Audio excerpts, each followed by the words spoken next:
Sometimes the smallest voices ask the biggest questions. When 8-year-old Avery whispered, "Daddy, can we help her?" she changed everything.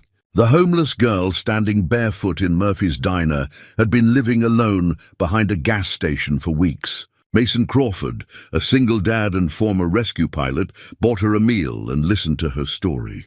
That night, he called old friends from his search and rescue days. By morning, 3 helicopters landed outside the diner. What started as one act of kindness became a community mission that would restore hope and prove that real heroes just show up when it matters. But what would Mason discover about this girl's past? Before we jump back in, tell us where you're tuning in from, and if this story touches you, make sure you're subscribed because tomorrow I've saved something extra special for you. The late afternoon sun cast long shadows across Riverside Airfield as Mason Crawford finished his pre-flight inspection of the Cessna 172, the small charter operation he'd built from nothing over the past 5 years kept him busy, enough to forget most days about the life he'd left behind. His weathered hands moved with practiced efficiency over the aircraft's surfaces, checking for anything that might ground them tomorrow. "Daddy, are we still going to Murphy's tonight?" Avery's voice carried across the tarmac from where she sat on an overturned fuel drum, her legs swinging as she worked on homework balanced on her lap. "Promised we would, didn't I?" Mason called back, securing the engine cowling. At 8 years old, Avery had inherited her mother's ability to keep him accountable to the small promises that made life worth living. 3 years since Caroline's death, and their Thursday night dinners at Murphy's. Diner had become sacred ritual, the one constant in a world that had shifted beneath their feet when cancer took the woman who'd made them both better people. Murphy's Diner sat at the edge of town, like an old friend who'd seen everything and still believed in second chances. The chrome exterior reflected the airfield's runway lights, and the neon sign buzzed with the persistence of something that refused to quit. Inside, red vinyl booths hosted the same conversations that had echoed through the place for 40 years. Crop prices, weather patterns, and the quiet struggles of people who measured their lives in seasons rather than stock reports. Mason had discovered the place during his first week in Riverside, when Avery was 5 and still asking when Mommy was coming home. Murphy himself, a barrel-chested man with forearms like tree trunks and a voice that could gentle a spooked horse, had taken one look at the hollow-eyed pilot and his confused daughter and simply said, "Booth 4's got the best view of the sunset. Coffee's always fresh, and the apple pie will remind you why you're fighting so hard to stick around." That had been the beginning of their healing, measured in shared milkshakes and Avery's gradual return to laughter. Tonight felt no different as they settled into their usual booth, Avery sliding across the worn vinyl to claim the window seat. She'd grown careful about small traditions, as if maintaining them might prevent any more disappearances from her world. Mason understood the feeling. The usual? Murphy appeared beside their table with coffee already poured, his gruff exterior softened by genuine affection for the girl who'd drawn him countless pictures of airplanes and sunshine. "Please," Mason nodded, watching Avery arrange her crayons with military precision. She'd taken to drawing during their dinners, creating elaborate scenes of families doing ordinary things, picnics, birthday parties, people helping each other. The therapist said it was healthy processing. Mason just thought it showed a heart too wise for 8 years. The diner hummed with its evening rhythm. Betty, the night shift waitress, moved between tables with the grace of someone who'd learned to read people's needs in the space between order and delivery.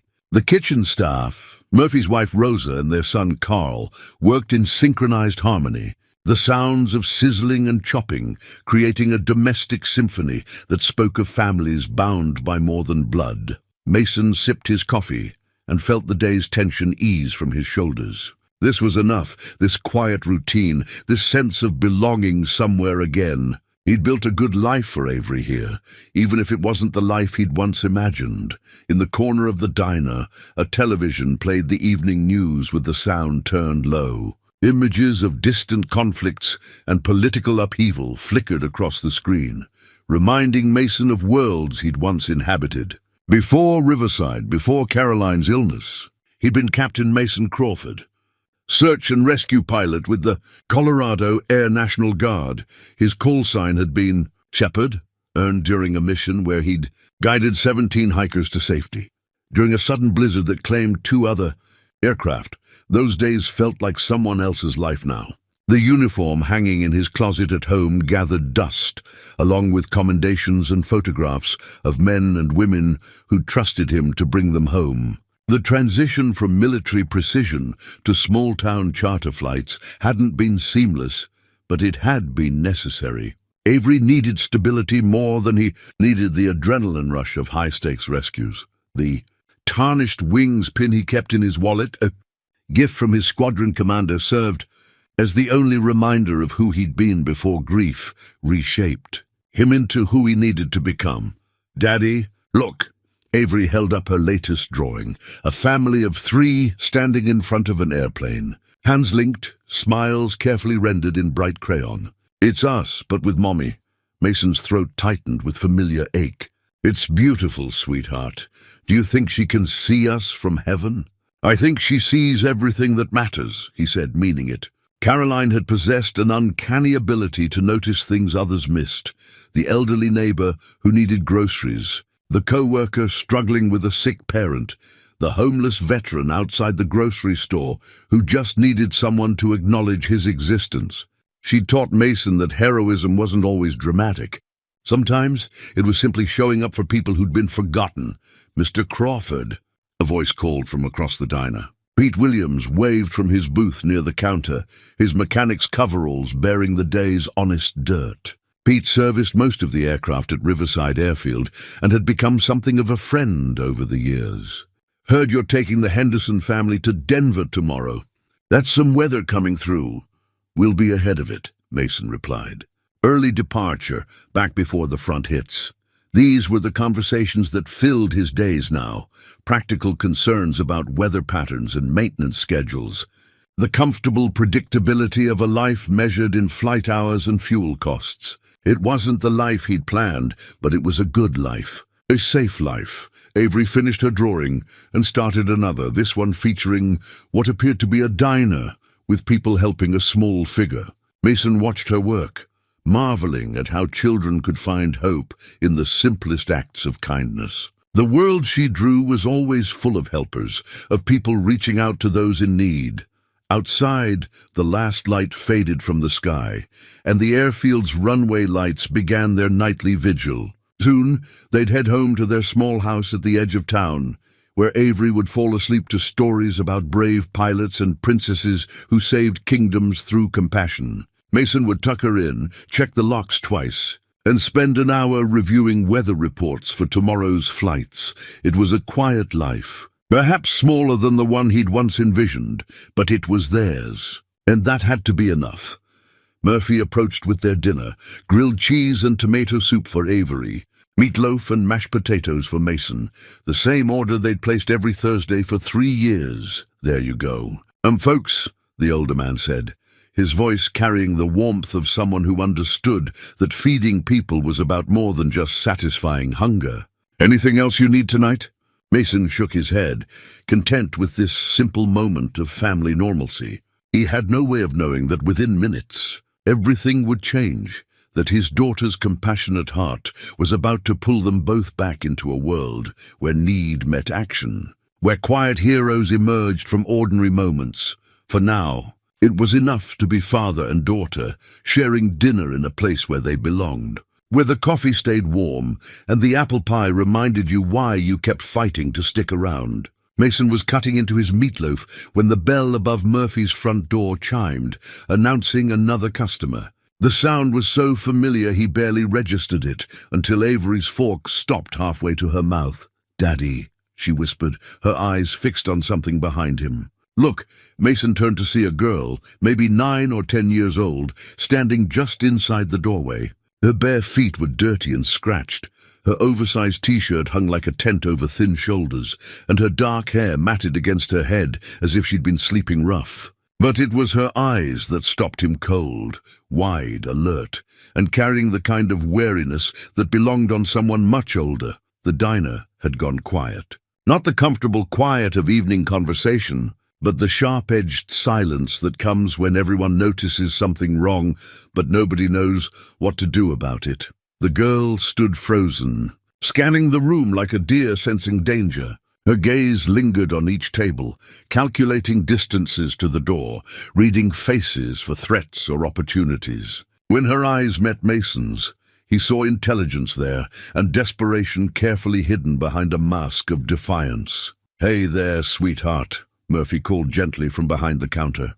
"You looking for someone?" The girl's attention snapped to him, and Mason watched her shoulders tense.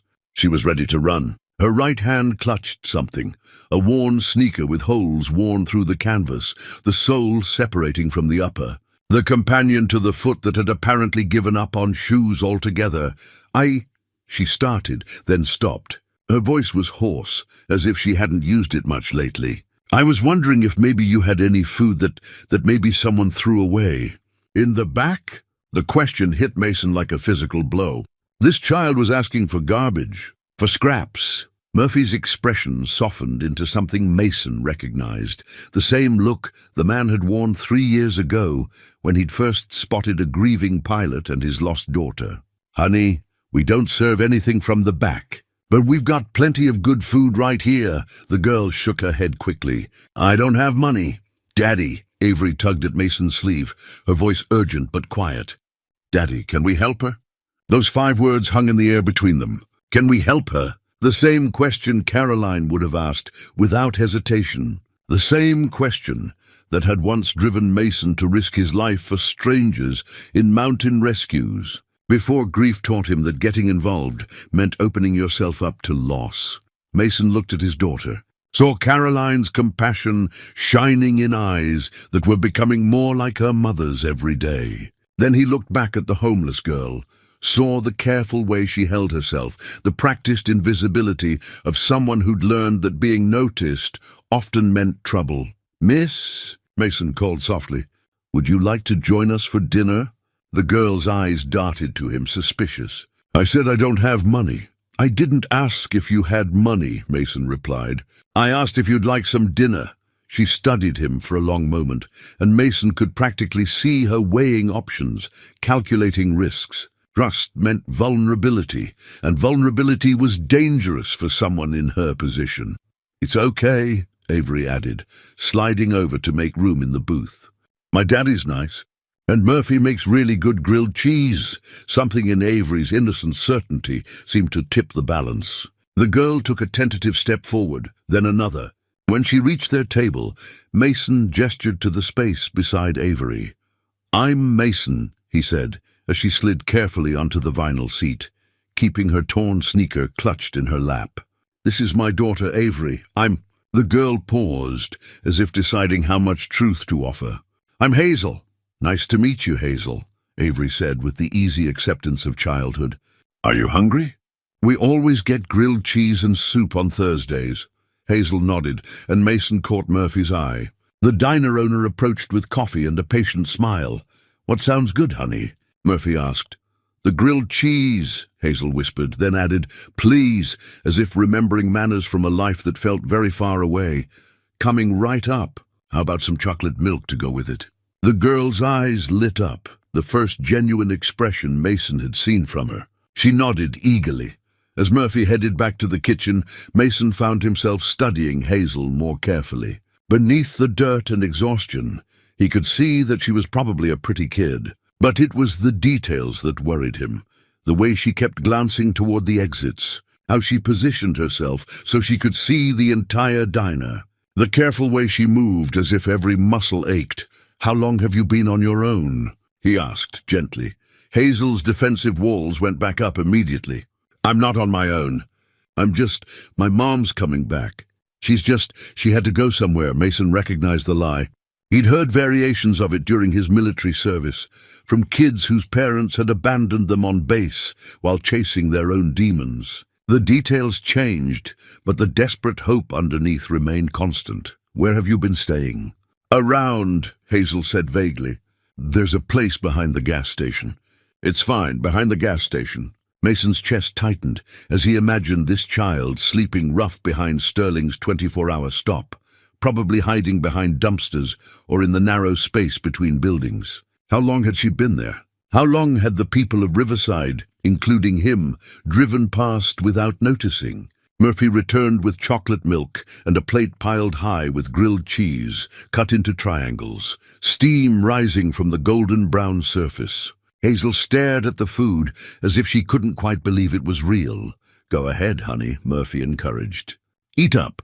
She took a bite, and Mason watched her close her eyes briefly, savoring the simple pleasure of warm food. When she opened them again, they were bright with unshed tears. This is really good, she whispered. Murphy's the best cook in 3 counties, Avery declared loyally. Daddy says the secret ingredient is kindness. Hazel smiled at that, a small, tentative expression that transformed her face completely. For a moment, she looked like what she was, a child who deserved safety and care, and adults who showed up when she needed them. As she ate, Hazel gradually relaxed. Avery chatted about school and her drawings, asking gentle questions that Hazel answered in fragments. She'd been in Riverside for a while. She liked to read when she could find books. She'd had a dog once, but that was before. Each partial answer painted a picture that made Mason's chest ache. This wasn't a runaway having an adventure. This was a child surviving day by day, with no safety net and no one looking out for her. Hazel, Mason said carefully, what happened to your family? The question hung in the air. Hazel set down her sandwich and stared at the table, her small hands trembling slightly. My mom got sick, she said finally. Really sick. She tried to take care of me, but then she had to go to the hospital, and they said I couldn't stay with her. They were going to put me somewhere else, with people I didn't know, but I ran away. I thought she'd get better and come find me, but that was... Her voice cracked. That was a long time ago. The truth settled over the table like a blanket. Mason felt something shift inside his chest, a familiar stirring he'd tried to keep buried since Caroline's death. The part of him that had once dropped into mountain storms to bring lost souls home was waking up, and there was no going back to sleep. Daddy, Avery said quietly, can we help her? Mason looked at his daughter, at this homeless child who'd stumbled into their safe little world, at Murphy watching from behind the counter with hope and expectation in his eyes. 3 years ago, he'd chosen safety over risk, retreat over engagement. He'd built a small, manageable life where loss couldn't touch them. But sometimes the choice gets made for you by a child asking for help and your daughter's voice echoing your dead wife's compassion. Yes, Mason said, the word carrying the weight of everything that was about to change. Yes, we can. The drive to Mason's house passed in careful silence. Hazel sat in the back seat beside Avery, clutching her torn sneaker and staring out the window at the darkened streets of Riverside. Mason caught glimpses of her in the rearview mirror, alert, watchful, ready to bolt at the first sign of danger. This is our house, Avery announced as they pulled into the driveway of the modest 2-story home. Daddy built the swing on the front porch himself. Hazel nodded but didn't speak. Mason understood her silence. Trust came slowly when you'd learned that adults could disappear without warning, that safety was always temporary. Inside, the house felt different with a stranger present. Mason saw it through Hazel's eyes, the family photos on the mantel, the cozy living room with books scattered on every surface, the kitchen where Avery's drawings covered the refrigerator like colorful declarations of childhood security. This was what a home looked like when people stayed, when love took root and grew in daily routines. The guest room's upstairs, Mason said. Avery, why don't you show Hazel where the bathroom is? There are clean towels in the cabinet. Can she borrow some of my clothes? Avery asked. We're almost the same size. Mason's throat tightened at his daughter's easy generosity. That's very kind of you, sweetheart. As the girls headed upstairs, Mason found himself alone with the weight of what he'd just committed to. 3 hours ago, his biggest concern had been tomorrow's weather forecast. Now he had a homeless child in his guest room and no clear idea what came next. He pulled out his phone and stared at the screen, thumb hovering over the keypad. The logical step was calling Child Protective Services. They had protocols for situations like this, trained professionals who knew how to navigate the system. But something held him back. Maybe the memory of Hazel's fearful reaction when she'd mentioned being placed somewhere else with people I didn't know. Instead, his fingers found a different number, one he hadn't called in over 2 years. The phone rang 3 times before a familiar voice answered. "This is David. David, it's Mason Crawford." A pause. "Mason, Jesus, how long has it been? How are you holding up?" David Lawson had been Mason's best friend during their time with the Air National Guard, his co-pilot on dozens of search and rescue missions. They'd saved lives together, shared the unique bond that comes from trusting someone with your life at 15,000 feet. After Caroline's diagnosis, David had tried to stay in touch, but Mason had pulled away from everything that reminded him of who he used to be. I need help, David, not for me. For a kid." Mason found himself telling the story. Murphy's diner, Hazel's bare feet and hungry eyes, Avery's 5-word question that had changed everything. David listened without interruption, the way he always had during mission briefings. "How old did you say she was?" 9, maybe 10. "She's been living behind a gas station, David. God knows how long. And you brought her home. I couldn't—" Mason stopped, searched for the right words. "Avery asked if we could help her." "What was I supposed to do?" "The same thing you always did," David said quietly. "The right thing, even when it's complicated." A pause. "I'm in Denver now, running a non-profit. We work with at-risk youth, kids who've fallen through the cracks. This isn't uncommon, Mason. System failures, family tragedies. There are more kids out there than people realize." Mason felt a familiar stirring, the same instinct that had once driven him to volunteer for the most dangerous rescue missions. "What do I do?" "First, you document everything. When you found her, her condition, what she told you about her situation. Then we figure out the legal framework. I know people, social workers who care more about kids than bureaucracy, lawyers who'll work pro bono for cases like this. This isn't what I planned. David, I've been trying to keep things simple, stable for Avery." "Sometimes simple finds you," David replied. "Remember that kid we pulled off the mountain during the blizzard?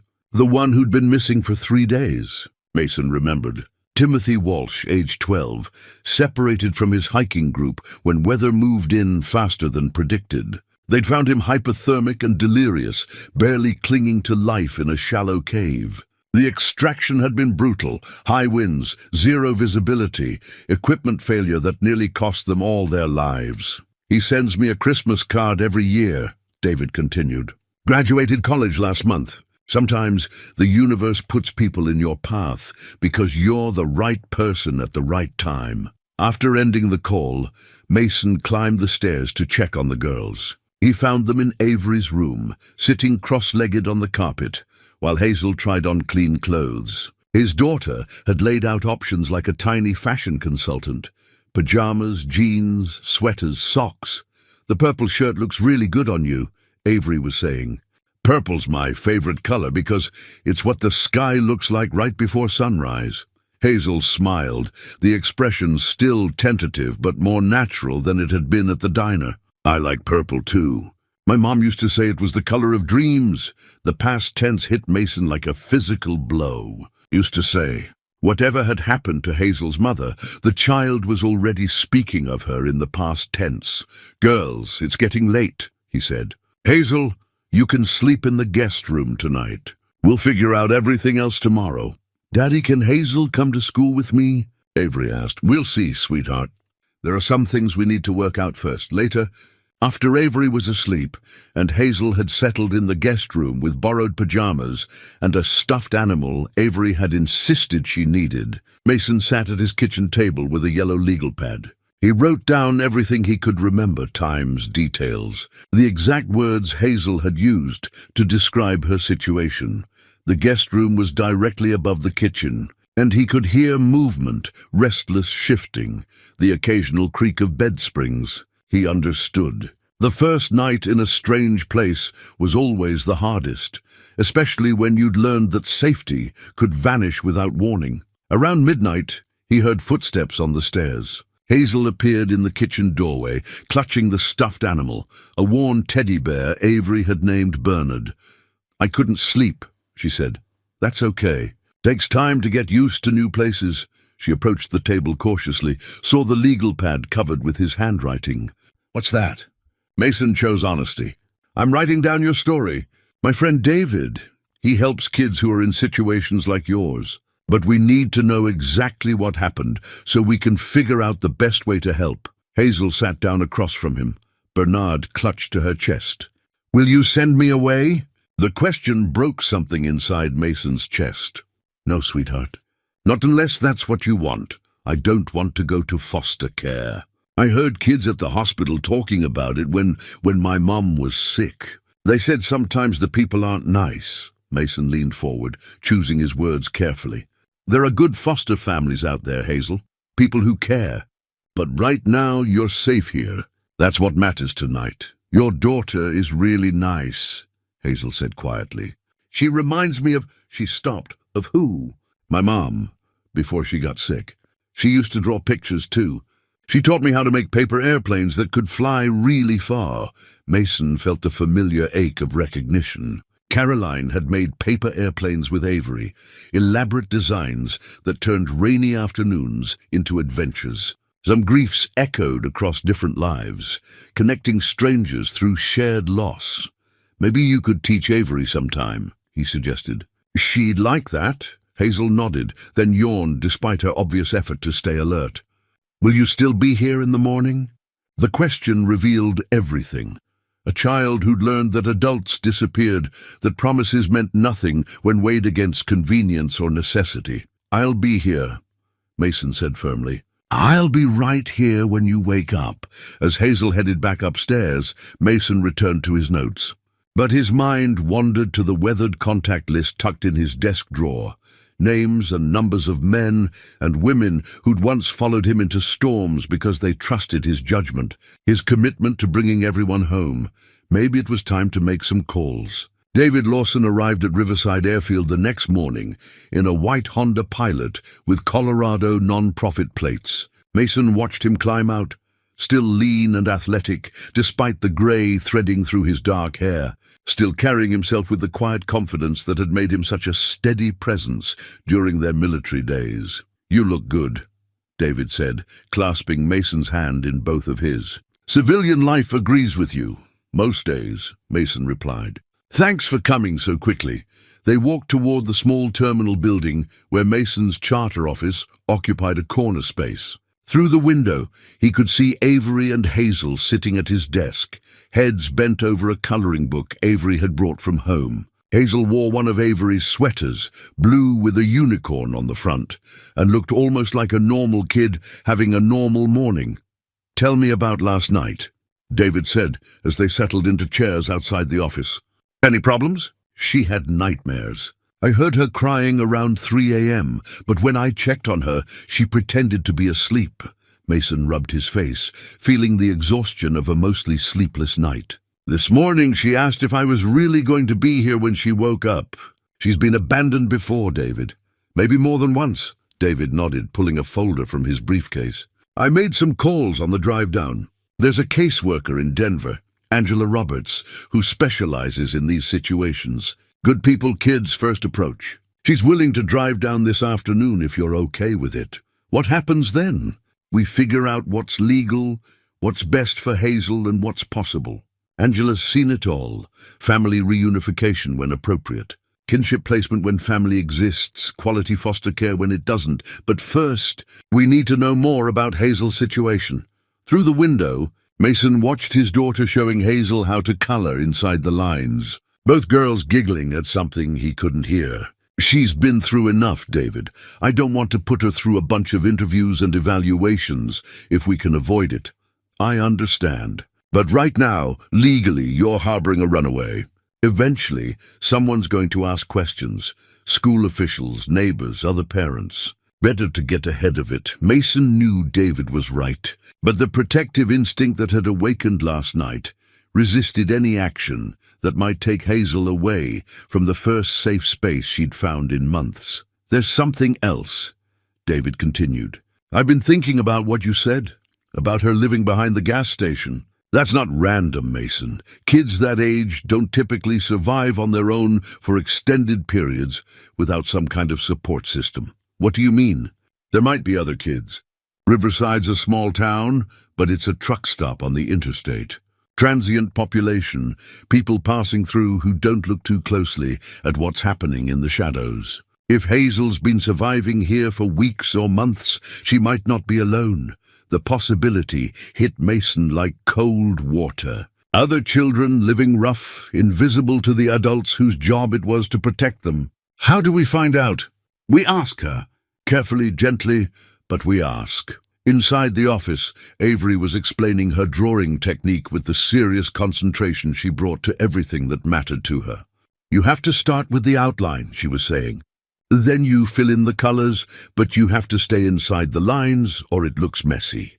Hazel nodded solemnly, her small tongue poking out in concentration as she worked on a picture of a house with smoke coming from the chimney. "My mom taught me to draw flowers," she said. "She said every flower was different, like people, but they all needed the same things, sunshine and water and good soil." "That's really smart," Avery replied. "Do you remember how to draw them?" "I think so. Maybe I could show you sometime." Mason felt David's hand on his shoulder. "She's a good kid." "They both are.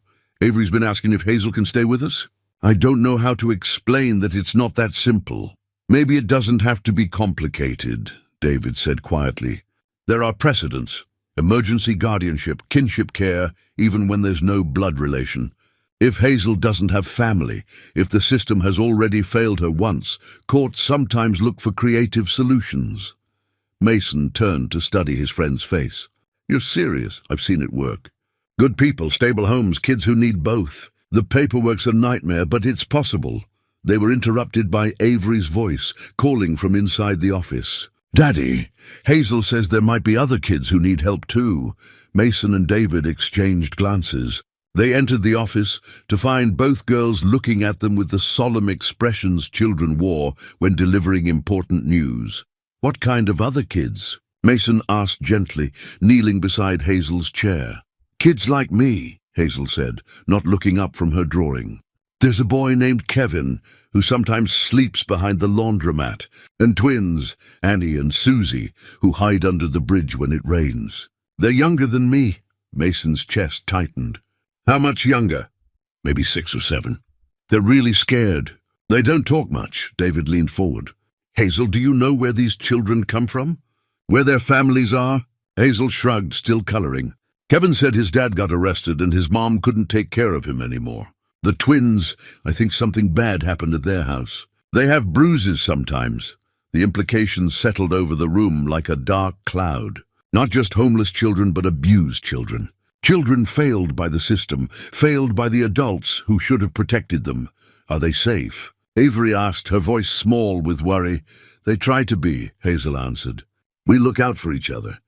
Kevin's really good at finding food, and I know the best places to hide when the police come." Around, Mason felt something shift inside his chest, the same feeling he'd experienced years ago when dispatch called with coordinates for a lost hiker or crashed aircraft. The certainty that people needed help, and he was in a position to provide it. "Hazel," he said carefully, "would these kids trust you if you brought someone to help them?" She looked up from her drawing, studying his face with those 2 old eyes. "Maybe, if I told them you were like me now, safe." David cleared his throat.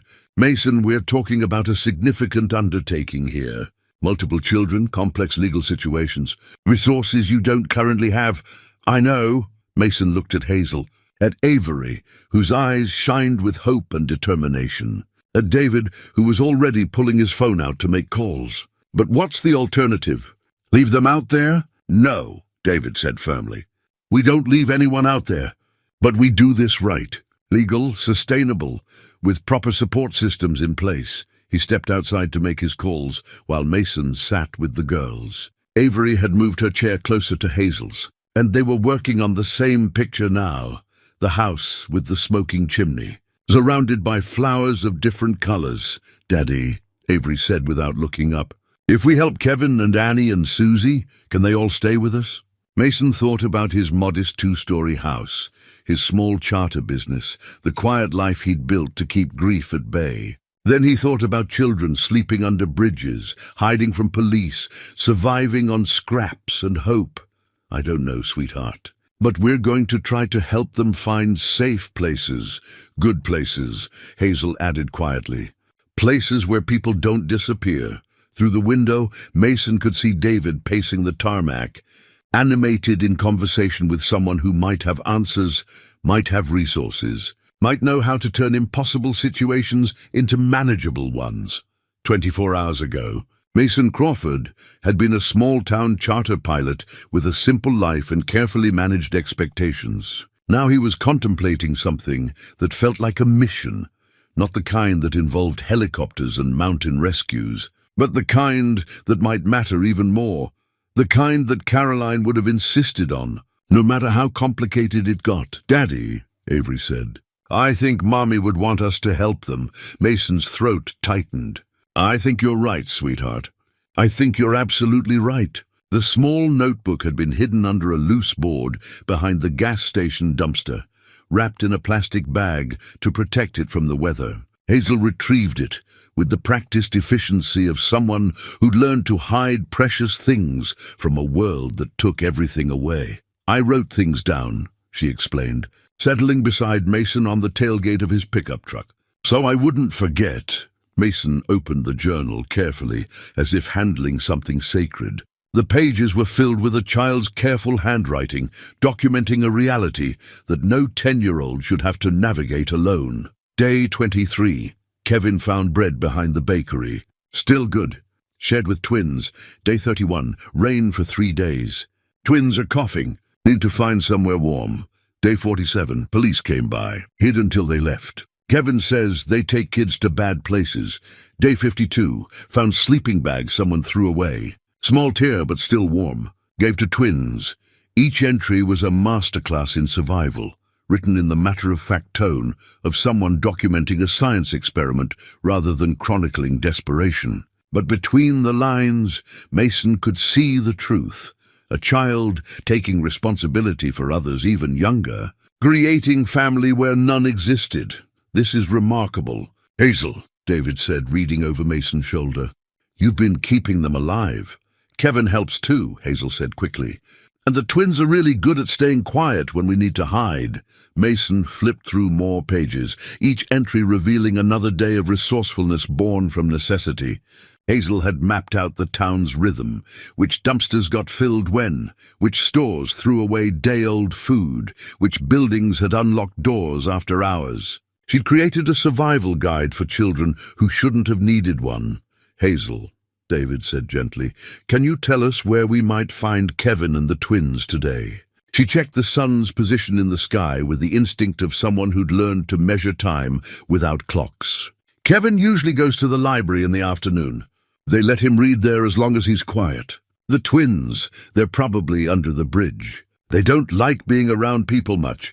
Would you be willing to show us?" Mason asked. "So we can help them." Hazel bit her lip, considering.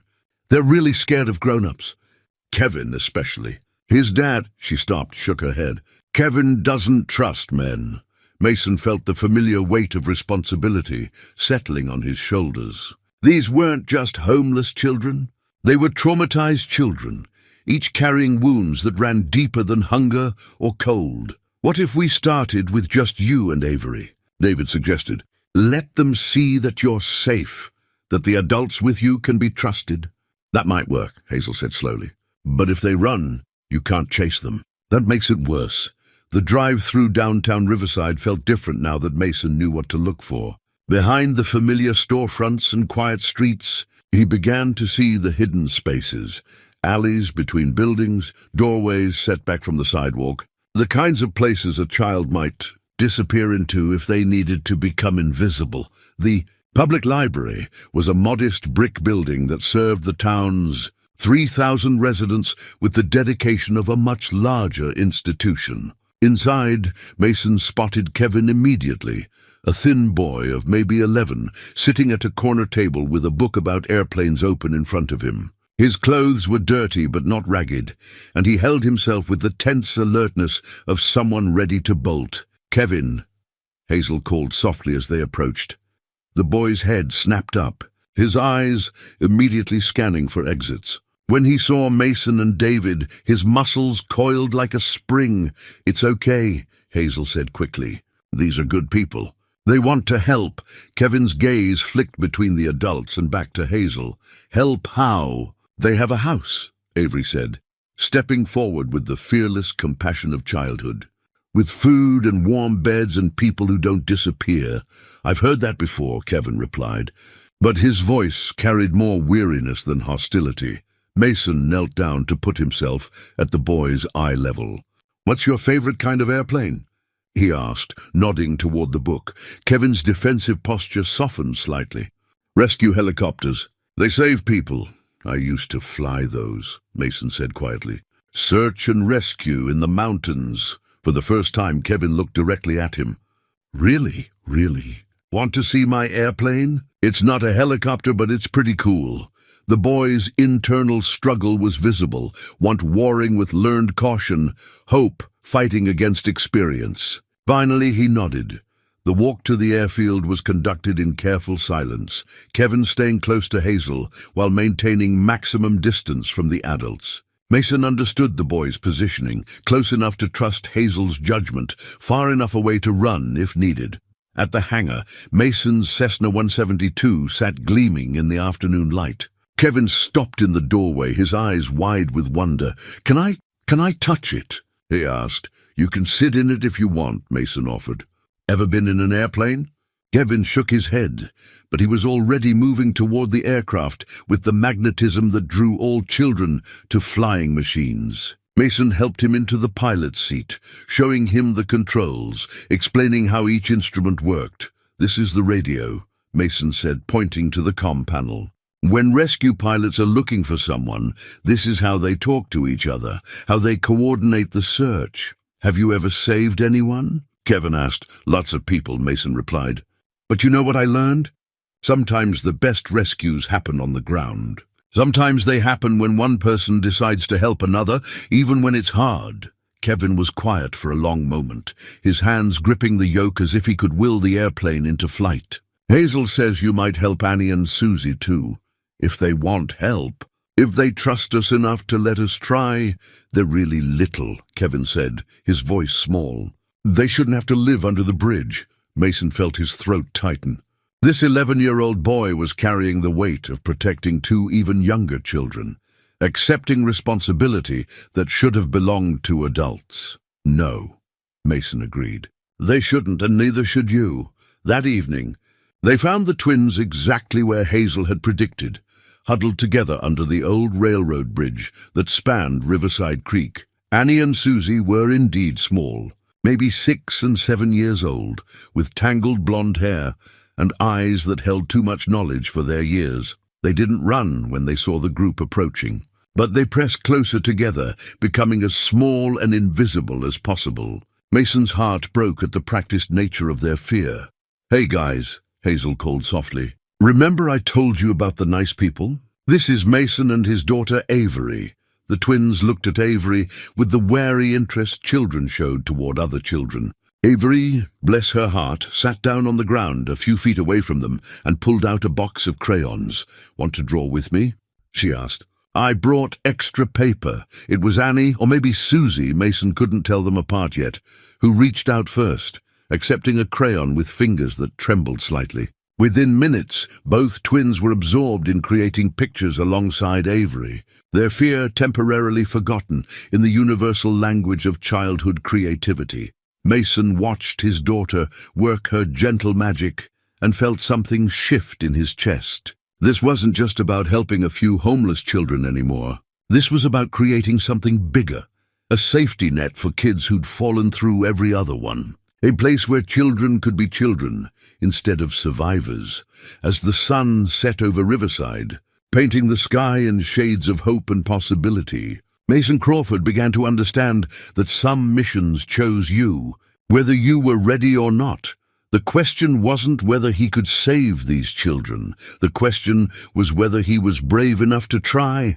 The 3 helicopters appeared on the horizon just after dawn, their rotors cutting through the morning air with a sound Mason hadn't heard in 3 years. He stood on the airfield's tarmac with his coffee growing cold in his hands, watching the aircraft approach in perfect formation, 2 Bell 206 and a larger Sikorsky UH-60, their paint schemes marking them as civilian search and rescue.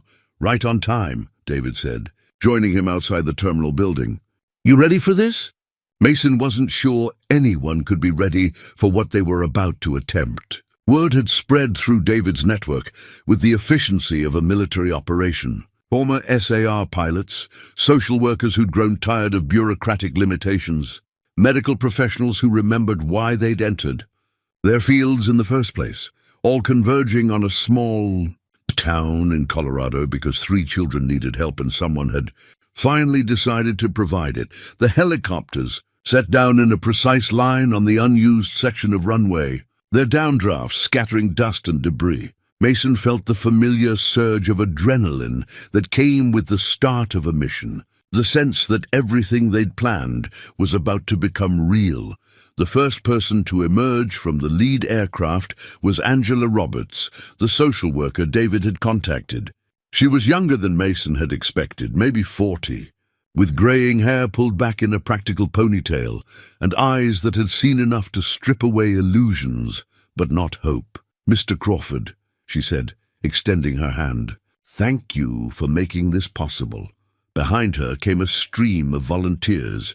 Dr. Patricia Hayes, a pediatrician from Denver, Lieutenant Colonel Richard Stone, retired Air Force and now director of a veterans support organization, Lisa Chen, a family therapist who specialized in trauma, and a half-dozen others whose credentials mattered less than their willingness to show up when children needed them. The morning had taken on the controlled chaos of a rescue operation. But instead of searching for lost hikers, they were searching for lost children in plain sight. The volunteers spread out across Riverside with the systematic efficiency Mason remembered from his military days. But their approach was different, gentler, more patient, focused on earning trust rather than asserting authority. Mason found himself paired with Dr. Hayes and Angela Roberts, tasked with checking the areas Hazel had identified in her journal. Their first stop was the abandoned gas station on the edge of town, where broken windows and rusted pumps created shadows deep enough to hide small bodies. "There," Angela said quietly, pointing to a gap between a dumpster and the building's back wall. "Fresh cardboard, food wrappers. Someone's been sleeping here recently." Dr. Hayes knelt beside a makeshift shelter, her movements careful and non-threatening. "Hello," she called softly. "My name is Patricia. I'm a doctor, and I'm here with some friends who want to help. We're not police, and we're not going to hurt you." The silence stretched for long minutes before a small voice answered from the shadows. "Go away. I understand you're scared," Dr. Hayes continued. "That's smart. You don't know us. But there are people here who care about you, who want to make sure you're safe and fed and warm." "I don't need help," the voice insisted. But Mason could hear the tremor in it. Angela Roberts stepped forward. "Do you know Hazel? She told us you might be here. She's safe now, staying with a really nice family. She wanted us to check on you." That got a response. A boy, maybe 8 years old, emerged partway from his hiding spot. His clothes were filthy, his face streaked with dirt, but his eyes held the same intelligence and wariness Mason had seen in Hazel. "Hazel's really okay?" he asked. "She's really okay," Angela confirmed. "Would you like to see her?" The boy, who introduced himself as Marcus, proved to be one of 7 children they found that day. 7 kids between the ages of 6 and 12, surviving in a network of hidden spaces throughout Riverside, looking out for each other with the fierce loyalty of siblings born from necessity rather than blood. Each discovery was a small miracle and a massive indictment. How had an entire community failed to see children living in their shadows? How had a system designed to protect the vulnerable allowed 7 kids to slip through cracks wide enough to swallow their childhoods? But Mason didn't have time for anger. Not when Marcus led them to 2 more children hiding in the storm drain system beneath Main Street. Not when 10-year-old Destiny emerged from an abandoned car behind the junkyard, carrying a baby blanket that had seen better decades, but still smelled like home to someone who'd lost everything else. By noon, they had gathered all 7 children at Murphy's Diner, the neutral ground where this all began. The old restaurant had been transformed into something between a triage center and a family reunion, with volunteers providing medical examinations, hot meals, and the kind of patient attention these kids hadn't experienced in months or years. Mason watched Hazel move between the children like a young mother hen, providing reassurance and translation for adults who didn't yet speak the language of survival. She helped Marcus overcome his fear of Dr. Hayes' stethoscope, held Destiny's hand during Angela's gentle interview, and kept the twins, Annie and Susie, from bolting when the noise and activity became too much. "She's remarkable," Angela said, following Mason's gaze. "Natural leadership, protective instincts, emotional intelligence way beyond her years." "She's been their anchor. What happens now?" Mason asked. "Now we do the hard work," Angela replied. "Legal documentation, family searches, medical care, trauma counseling. Some of these kids might have relatives who can take them. Others," she shrugged, "we find them homes. Good homes, with people who understand what they've been through." Mason found himself thinking about his house, about the spare bedrooms he'd never used, about Avery's joy at having Hazel to talk with and draw with and simply be a kid with. One child had already changed their lives immeasurably. Could they handle more? The question was answered for him when 6-year-old Annie approached his table, clutching a drawing she'd made. It showed a group of children holding hands in front of a house, with 2 adults standing nearby like guardians. "This is us," she said solemnly, pointing to the figures. "And this is you and Avery. We're all safe." Mason's throat tightened as he studied the crayon masterpiece. "It's beautiful, Annie. Can we really stay safe?" she asked, her voice small enough to break hearts. Mason looked around the diner at the controlled chaos of a rescue mission that had succeeded beyond anyone's expectations. 7 children who'd been invisible were now seen, cared for, protected. It wasn't perfect, nothing about child welfare ever was, but it was a start. "Yes," he said, meaning it with every fiber of his being. "You can stay safe."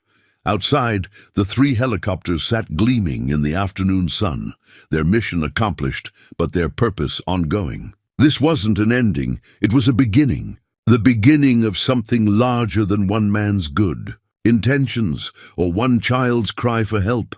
It was the beginning of a promise that no child in Riverside would ever again have to sleep in storm drains or survive on scraps while adults looked the other way.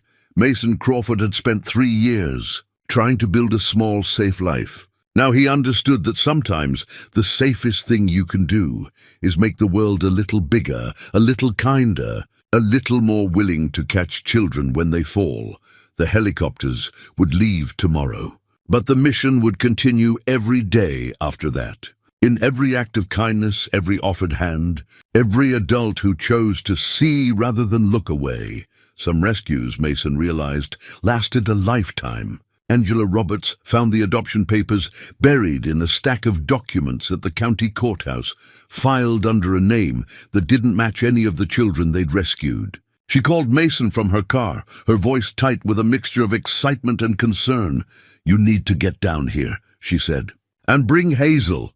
There's something we missed, something big." Mason found Angela waiting in the courthouse parking lot, a manila folder clutched in her hands like it contained state secrets. Through the windows of his truck, he could see Hazel in the back seat, drawing in the sketchbook Avery had given her, blissfully unaware that her world was about to shift again. "What did you find?" Mason asked as he approached. Angela opened the folder, revealing official documents bearing multiple seals and signatures. "Legal adoption papers. Filed 18 months ago. A couple named David and Catherine Holloway adopted a 9-year-old girl named Hazel Marie Holloway." Mason felt the ground shift beneath his feet. That's our Hazel," Angela confirmed. "The dates match, the physical description matches. even the birthmark on her left shoulder that Dr. Hayes noted during her examination.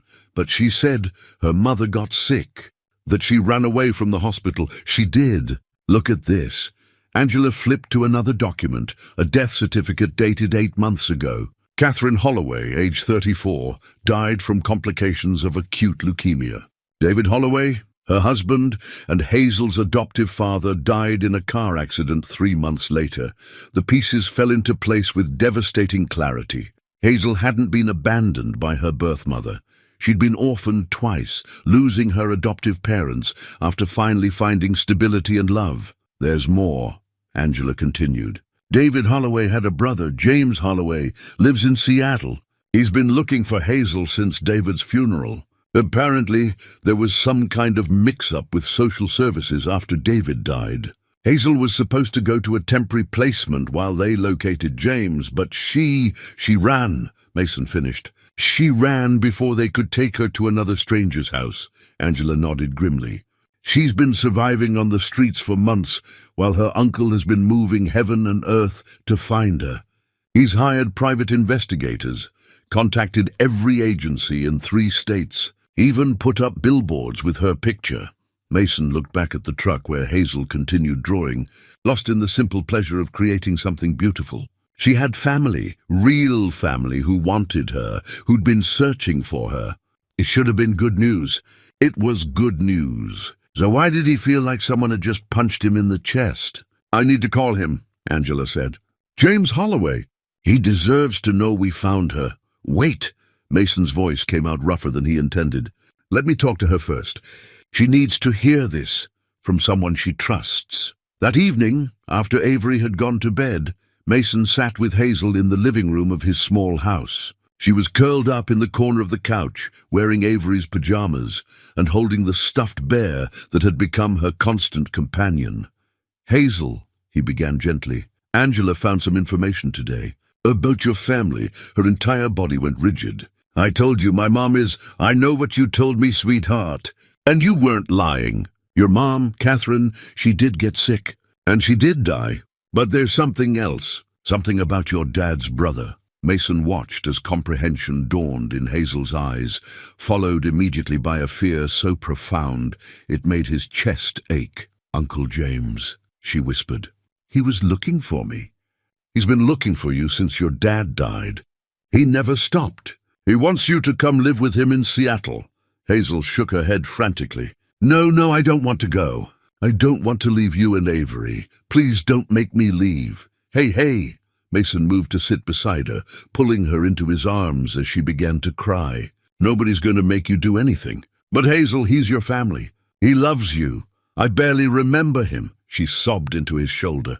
I met him once at Christmas, but that was before Mom and Dad died. What if he doesn't really want me?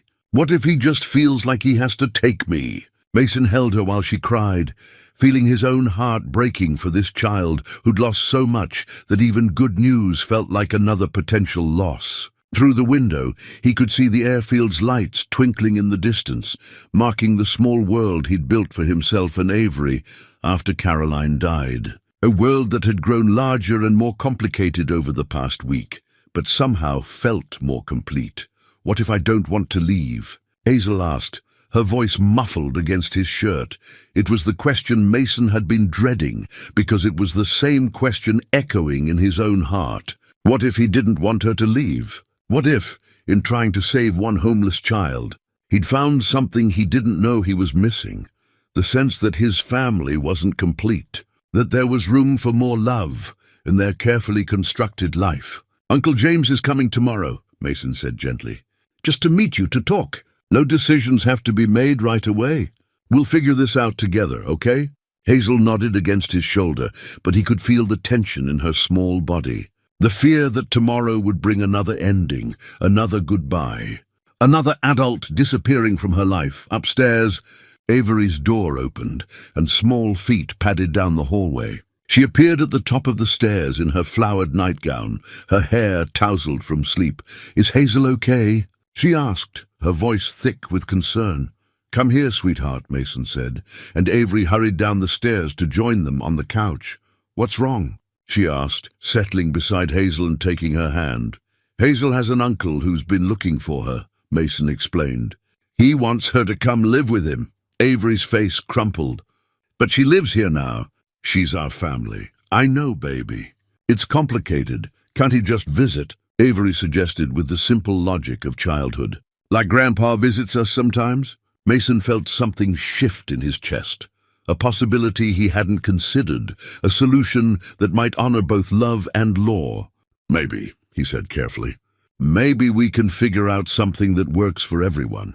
As they sat together on the couch, father, daughter, and the child who'd stumbled into their lives and changed everything, Mason understood that some families weren't created by birth or adoption papers. Sometimes they were created by choice, by people who decided to love each other, despite the complications, despite the distance, despite every practical reason why it should be impossible. Tomorrow would bring James Holloway and difficult conversations about what was best for Hazel. Tonight, though, they were just three people who cared about each other, holding on in the quiet darkness and hoping that love would be enough to find a way forward. Outside, the airfield lights continued their patient vigil, marking not just runways for aircraft, but pathways to possibilities Mason was only beginning to imagine. James Holloway arrived at Riverside Airfield on a commercial flight that Mason had volunteered to meet, partly out of courtesy and partly out of a need to take the measure of the man who might take Hazel away. He was younger than Mason had expected, maybe 35, with dark hair and eyes that held the same intelligence Mason had seen in Hazel. But it was the way James moved, carefully, as if the world might break under his feet, that told Mason this man understood loss. "You must be Mason," James said, as they shook hands beside the Cessna. "I can't thank you enough for what you've done for Hazel. Angela Roberts told me if you hadn't found her—" His voice broke slightly.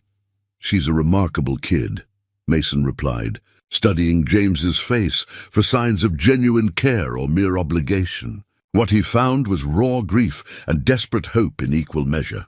During the drive to town, James told his story in the careful, measured tones of someone who'd practiced these words but hadn't figured out how to make them hurt less. He'd been deployed with the Army Corps of Engineers when his brother David died, halfway around the world, and unable to get home in time for the funeral. By the time he'd managed emergency leave and reached Colorado, Hazel had vanished from the temporary foster placement. "I know she doesn't really remember me," James said as they pulled into Mason's driveway. "David and Catherine brought her to Seattle for Christmas once, but she was shy around strangers. I probably seemed like just another adult she had to be polite to." Inside the house, Hazel sat at the kitchen table with Avery, both girls working on a puzzle that depicted hot air balloons floating over mountains. When James entered the room, Hazel looked up with the careful blankness children used to protect themselves from disappointment. "Hello, Hazel," James said gently. "I'm your Uncle James. Do you remember me?" She studied his face with the intensity of someone trying to locate a half-remembered dream. "You gave me a book about airplanes," she said finally. "For Christmas." "That's right." James's smile was cautious but genuine. "You said you wanted to learn to fly someday." "I still do," Hazel said quietly. "Mason's teaching me about his airplane." The conversation that followed was perhaps the most delicate negotiation Mason had ever witnessed. James spoke to Hazel with the careful respect of someone approaching a wounded animal, while Hazel responded with guarded politeness that gradually warmed into genuine curiosity about the uncle she'd forgotten. "I live in Seattle now," James explained. "I have a house with a big yard and a dog named Charlie. He's a golden retriever, very gentle with kids. What do you do for work?" Hazel asked. "I'm an engineer. I help design bridges. But my real job would be taking care of you if you wanted to come live with me." Avery looked up from the puzzle. "Could Hazel visit us sometimes? In the summer, maybe?" James glanced at Mason, reading the hope and fear in both father and daughter's faces. "I think," he said carefully, "that might be exactly what we should plan on. Over the next 2 days, James stayed at the local motel, but spent most of his time at Mason's house. getting to know Hazel and allowing her to get comfortable with the idea that he wasn't going to disappear like every other adult in her life. Mason watched the slow dance of trust being rebuilt, saw how James didn't rush or push, how he followed Hazel's lead and respected her need for control over the pace of their reconnection. The turning point came when James asked if Hazel would like to see pictures of David and Catherine, of the life she'd had before everything fell apart. She'd nodded, hesitantly, and James had pulled out his phone to show her videos, her adoptive parents laughing at her birthday party, teaching her to ride a bike, reading bedtime stories. "They loved you so much," James said, as they watched Catherine helping Hazel blow out 9 candles on a cake shaped like an airplane. "David used to call me every week just to tell me something funny you'd said or something amazing you'd learned." Hazel had started crying then, not the desperate sobs of fear or anger, but the quieter tears of grief finally allowed to surface. Mason found himself remembering his own journey through loss. How healing only began when you stopped running from the pain and let yourself feel it fully. That evening, as James walked back to his motel, Mason found Hazel on the front porch swing, staring up at the stars. "How are you doing, sweetheart?" he asked, settling beside her. I think I want to go with him," she said quietly. "Not because I don't love you and Avery, but because he's all that's left of my mom and dad." Mason's chest tightened, but he kept his voice steady. "That makes sense. Family is important, but I don't want to lose you too," she continued. "I don't want this to be goodbye forever." "It doesn't have to be," Mason said, though he wasn't sure how to make that promise real across 1,000 miles and the complications of custody arrangements. Uncle James said, "Maybe I could spend part of the summer here. Would that be okay?" "Hazel," Mason said, taking her small hand in his larger one, "you will always have a place.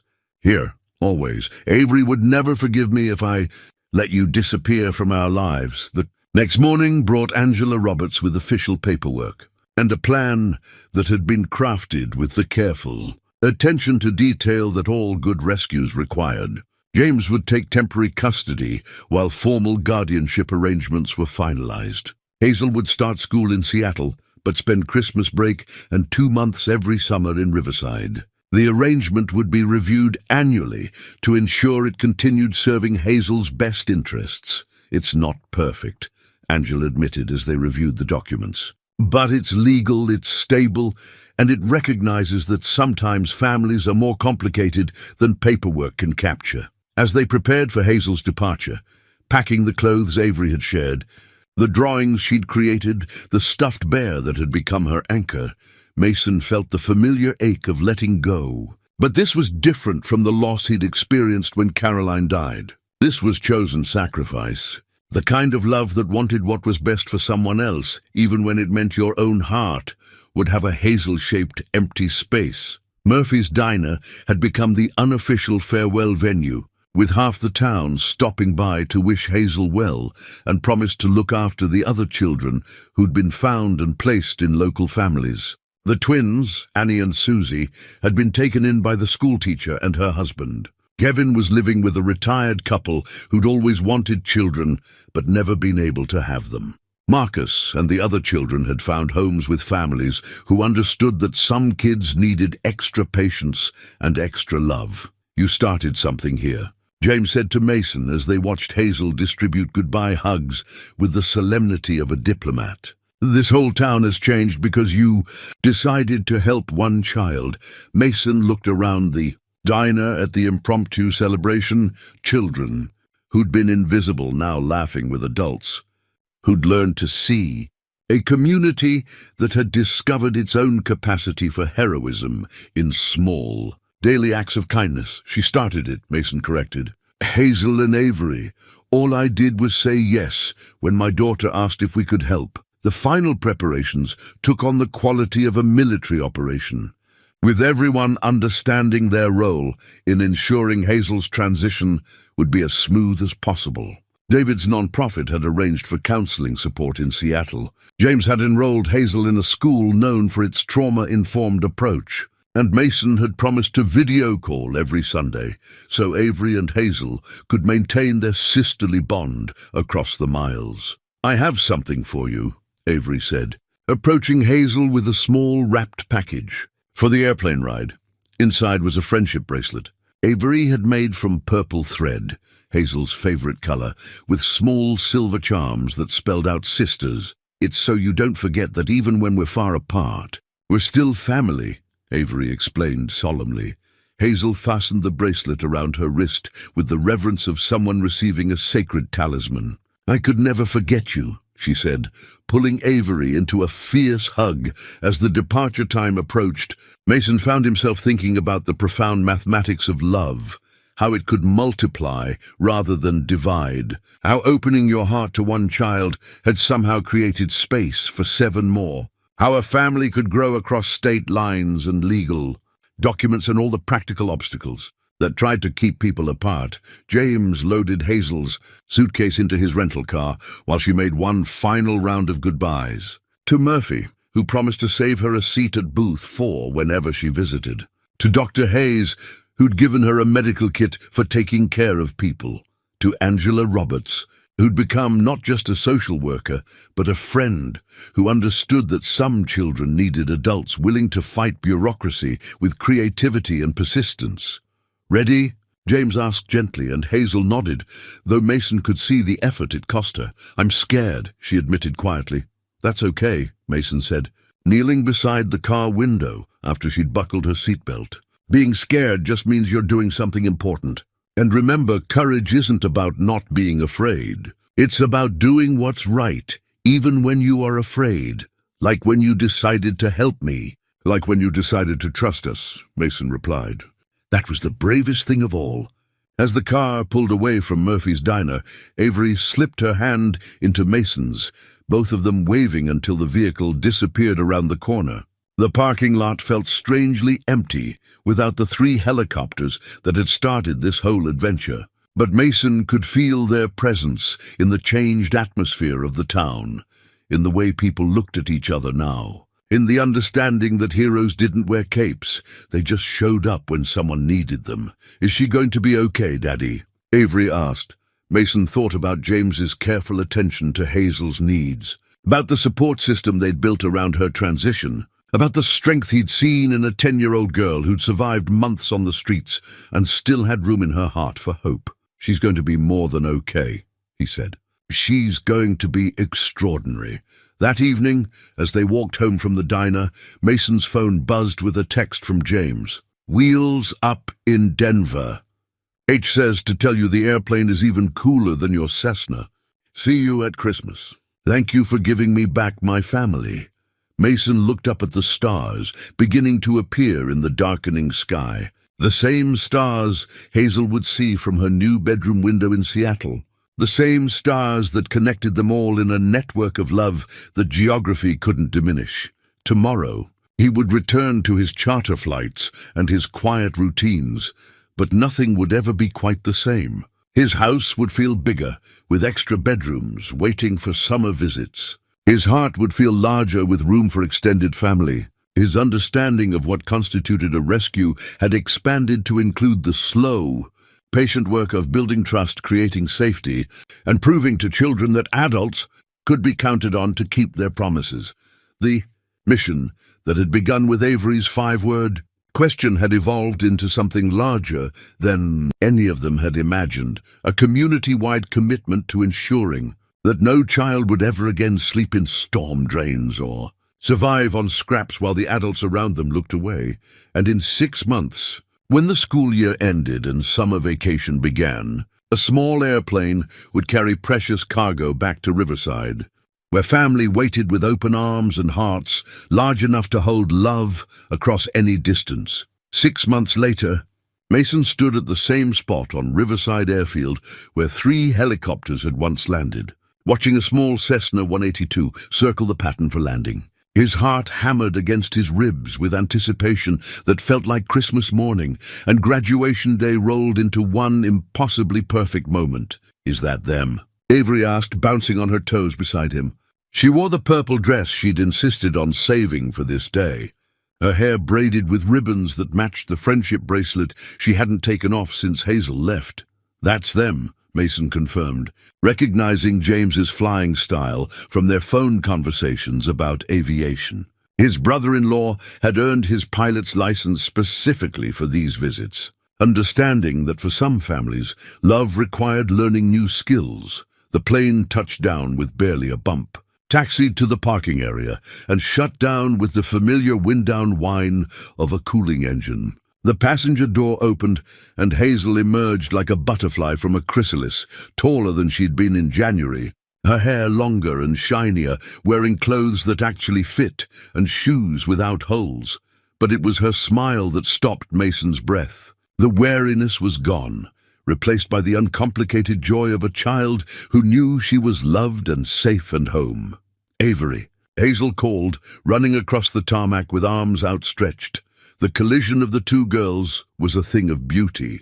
All tangled limbs and excited chatter, and the kind of reunion that proved blood wasn't the only thing that made people family. They talked over each other in the rapid-fire way of siblings who had months of news to share and only minutes to catch up. "You grew," Avery accused, standing back to measure herself against Hazel. "So did you. And you got your braces. Do you like them?" "The orthodontist said I could pick the colors, so I got purple for you." Mason felt James' approach and turned to greet the man who'd become more than just Hazel's guardian. He'd become a friend, a co-parent in the modern sense of shared responsibility across distance. "Good flight?" Mason asked. "Perfect weather, and Hazel spent the whole time telling me about her summer plans," James replied, his smile reflecting the contentment of someone who'd found his footing in an unexpected role. "Something about teaching Avery to make paper airplanes and helping you with your new project?" Mason nodded toward the hangar where his latest acquisition sat under canvas tarps. "Figured it was time to expand the operation." The drive back to town felt like a parade, with the girls chattering non-stop in the back seat, and James providing updates on Hazel's progress in school, her friendships, her adjustment to life in Seattle. She joined the school's aviation club, he reported with pride, and was already talking about summer camp at the Museum of Flight. "And how's Charlie?" Avery asked, referring to James's golden retriever who'd become Hazel's constant companion. "He's good, but he misses me terribly," Hazel said, with the dramatic flair of someone who discovered she was loved unconditionally by a dog. "Uncle James says he spends all day lying by my bedroom door when I'm at school." At Murphy's Diner, half the town had gathered for what had become an annual tradition, Hazel's homecoming celebration. The booth where it all started had been reserved, decorated with purple streamers and a banner that read, "Welcome Home." "Hazel?" Murphy himself emerged from the kitchen with a cake shaped like an airplane, complete with edible runway lights and "Welcome Back" written in purple frosting. "Thought you might want the usual," he said with a grin. "Grilled cheese and chocolate milk for the returning hero." "I'm not a hero," Hazel protested, but she was smiling as she said it. "Sure you are," said Kevin, who'd grown 3 inches and lost most of his wariness over the past 6 months. He lived with the Hendersons now, a retired couple who'd filled their empty nest with not just Kevin, but 2 other children from their extended network of former foster kids. "You started the whole thing."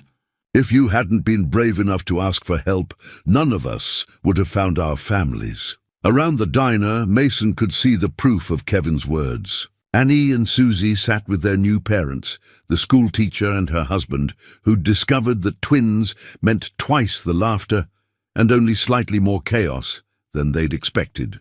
Marcus had been reunited with an elderly grandmother who'd been searching for him since his mother's drug arrest. The other children had found placements that ranged from traditional adoptions to kinship care to innovative arrangements that proved families could be created in ways the system had never imagined. "So what's this big project?" Hazel asked Mason as they shared pieces of airplane cake. Mason exchanged glances with James, who nodded encouragingly. "Well," he said, "you remember how we talked about how rescue pilots help people who are lost?" "Sure. I've been thinking that maybe Riverside needs its own search and rescue operation, not just for hikers and crashed planes, but for kids who need help. Kids like you used to be." Hazel's eyes widened. You mean like a permanent thing? Exactly like a permanent thing, Avery chimed in. Daddy's buying a helicopter, and David's moving here to help run it, and we're going to have a whole center where kids can come if they need help. It's going to be called the Hazel Center, Mason added quietly. Because sometimes it takes one person asking for help to remind the rest of us what we're supposed to be doing. Hazel stared at him, chocolate milk forgotten, her eyes bright with tears. You're naming it after me? We're naming it after the bravest kid we know, James said. The one who taught an entire town that heroes come in all sizes. As the celebration continued around them, Mason felt the deep satisfaction of a mission not just completed, but transformed into something permanent and sustainable. The helicopters had long since returned to their home bases, but their legacy lived on in the changed heart of a community that had learned to see its most vulnerable members, and at the center of it all sat a 10-year-old girl who'd asked for help and received not just rescue, but a new understanding of what family could mean when love grew large enough to span state lines and strong enough to hold everyone who needed a place to belong. The ribbon-cutting ceremony for the Hazel Center took place on a perfect July morning, with the kind of clear sky that reminded Mason why he'd fallen in love with flying in the first place. The converted hangar gleamed with fresh paint and new purpose, its interior transformed into a welcoming space that could serve as emergency shelter, counseling center, and coordination hub for the region's most vulnerable children. Hazel stood beside the ceremonial ribbon, holding oversized scissors with the solemnity of someone who understood that symbols mattered. Around her, the crowd included not just Riverside residents, but representatives from 3 counties who'd come to see what a small town could accomplish when it decided to care more about children than bureaucracy. I'm not very good at speeches, Hazel began, her voice carrying clearly across the assembled crowd. But I want to say something about what this place means. Mason felt his throat tighten as he watched this remarkable child who'd grown from a frightened waif into a confident young advocate. The past 6 months had been transformative for Hazel, not just physically, but emotionally and intellectually. James reported that she'd become something of a leader at school, naturally gravitating toward other children who needed friends, organizing lunch table groups for kids who might otherwise eat alone. 6 months ago, I was sleeping behind a gas station, Hazel continued. I was scared and hungry, and I thought nobody cared about kids like me. I was wrong. There are lots of people who care. They just needed someone to show them how to help. She gestured toward the renovated hangar behind her. This place isn't just a building.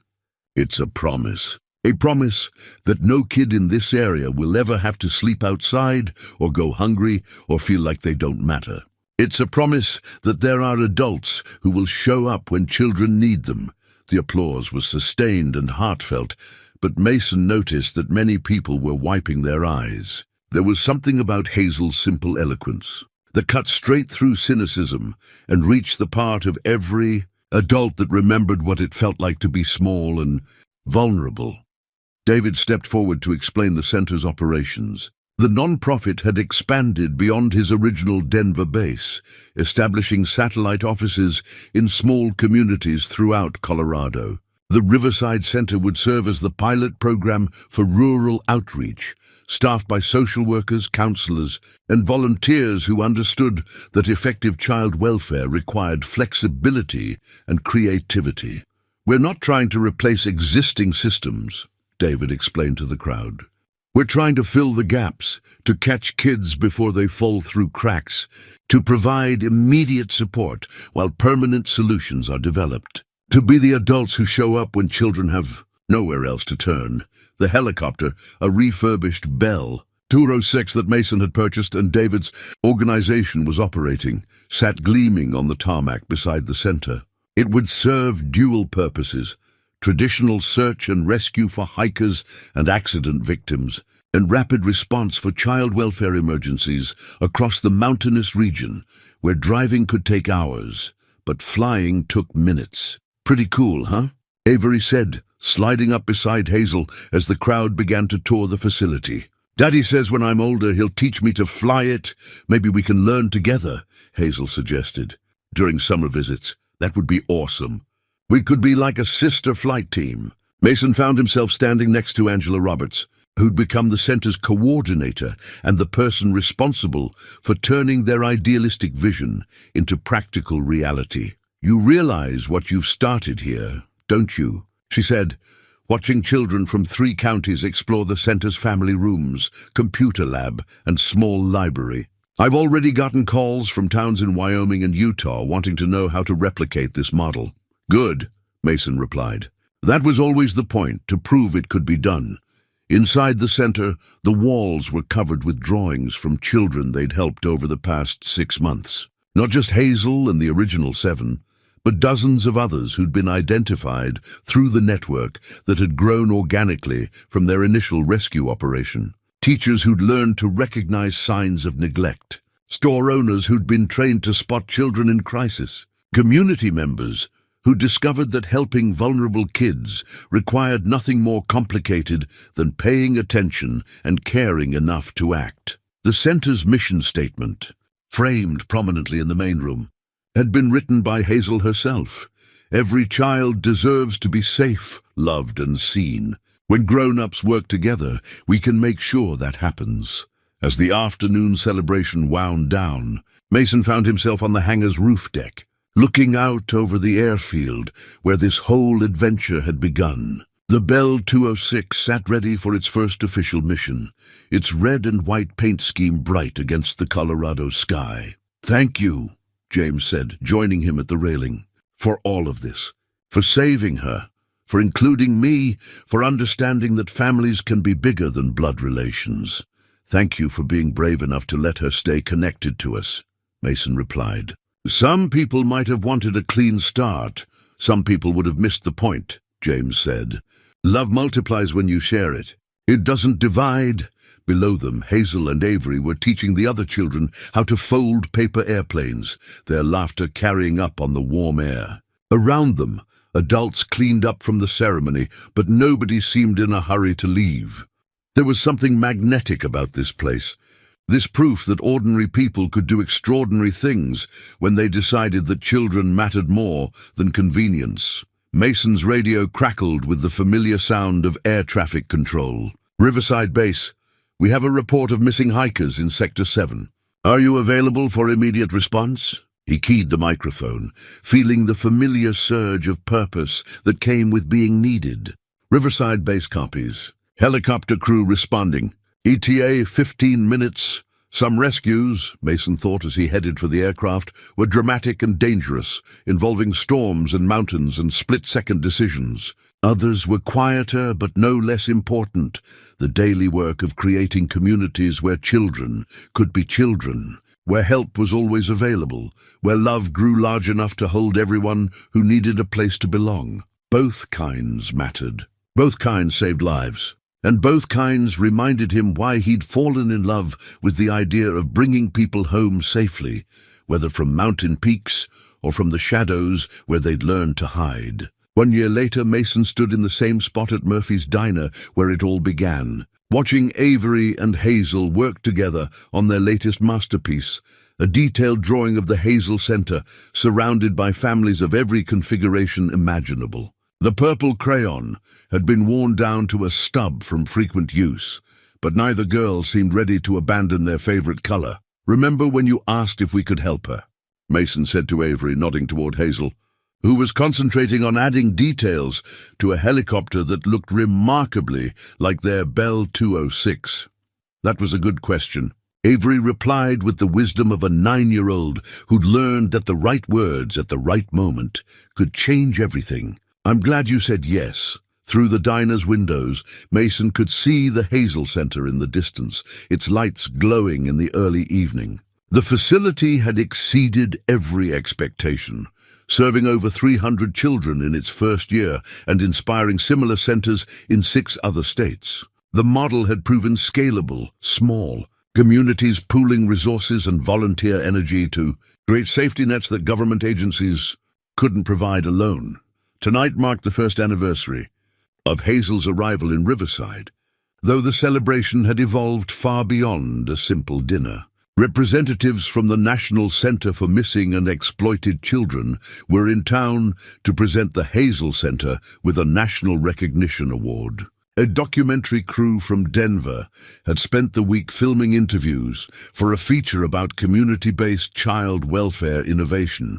But for Mason, the real celebration was simpler and more profound, watching two girls who'd become sisters despite starting as strangers. Seeing a community that had discovered its own capacity for heroism in daily acts of kindness. Knowing that children throughout the region slept safely because adults had decided to pay attention.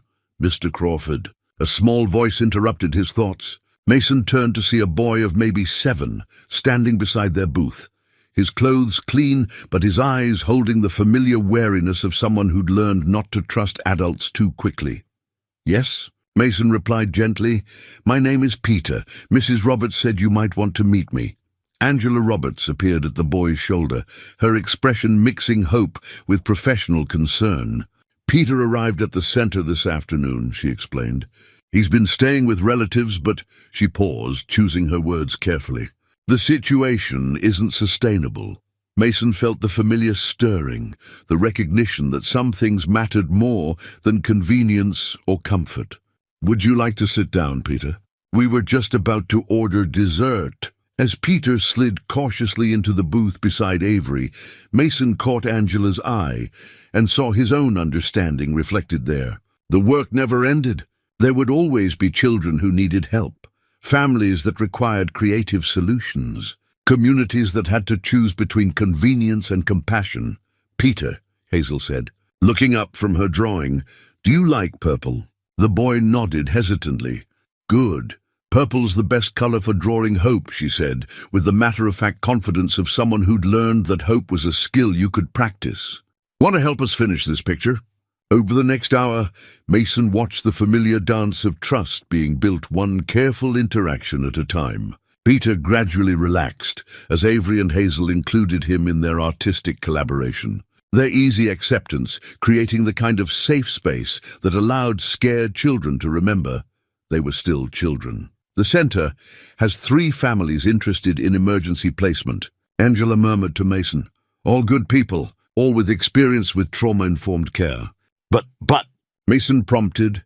Peter specifically asked if there were any families with pilots. Apparently, he's been fascinated by aircraft since he was little. His father was in the Air Force before— She stopped, shook her head. "Before things went wrong." Mason looked at Peter, saw the way the boy's eyes lit up when Hazel described the helicopter rides she'd taken during search and rescue training exercises. He thought about his house, about the spare bedroom that had been waiting for Hazel's summer visits, but could serve other purposes in the meantime. He thought about Caroline, about the woman who'd taught him that love wasn't a finite resource, but something that grew larger the more you shared it. "Angela," he said quietly, "what would the paperwork look like for temporary emergency placement?" A smile was answer enough. That night, after Peter had settled into the guest room with borrowed pajamas and a promise that breakfast would include pancakes, Mason sat on his front porch watching the stars emerge over Riverside. The airfield's lights twinkled in the distance, marking not just runways, but pathways to possibilities he was still discovering. Avery emerged from the house in her nightgown, settling beside him on the porch swing. "Is Peter going to stay with us?" she asked. "For a while," Mason replied. "Until we figure out what's best for him." "Good, he seems nice. And he knows a lot about airplanes." "Yes, he does." They swung gently in comfortable silence, father and daughter sharing the peaceful end to a day that had brought new challenges and new opportunities to help. In the distance, Mason could see the lights of houses where other children from their extended network were falling asleep safely. Kevin with his adopted grandparents, the twins with their teacher parents, Marcus with the grandmother who'd never stopped searching for him. "Daddy," Avery said finally, "do you think Mommy knows about all the kids we've helped?" Mason felt the familiar ache of missing Caroline, but it was softer now, mixed with gratitude for the lessons she'd taught him about seeing need and responding with love. "I think she knows, sweetheart." And I think she's proud of us. I think so too. Inside the house, they could hear Peter moving around in the guest room, settling into his first safe night in months. Tomorrow would bring new challenges, paperwork and evaluations, and the careful work of helping a traumatized child learn to trust again. But tonight was enough. The simple knowledge that one more child would sleep safely because adults had chosen to show up when it mattered. From Murphy's diner to the Hazel Center to the house where they sat, Mason could trace the path of a year that had transformed everything he thought he knew about family, community, and the mathematics of love. It had started with the smallest voices asking the biggest questions, and it continued with the daily choice to say yes when children needed help. Some heroes wore uniforms and flew into danger. Others simply made room at their table for one more, opened their hearts to include strangers, and proved that the most extraordinary rescues often happened in the most ordinary moments. As they headed inside for the night, Mason's radio crackled with a familiar message. Riverside Base, we have a report of a missing child in Sector 12. Are you available for response? He smiled, reaching for the microphone. Some missions never ended. They just got bigger, better, and more beautiful, as more people learned that the right answer to, "Can we help?" was always yes. Riverside Base copies, he replied. We're always available. Always ready. Always here. And in the quiet of a small town that had learned to be large enough for every child who needed a home, that promise echoed into the star-filled night like a beacon of hope that would never stop shining.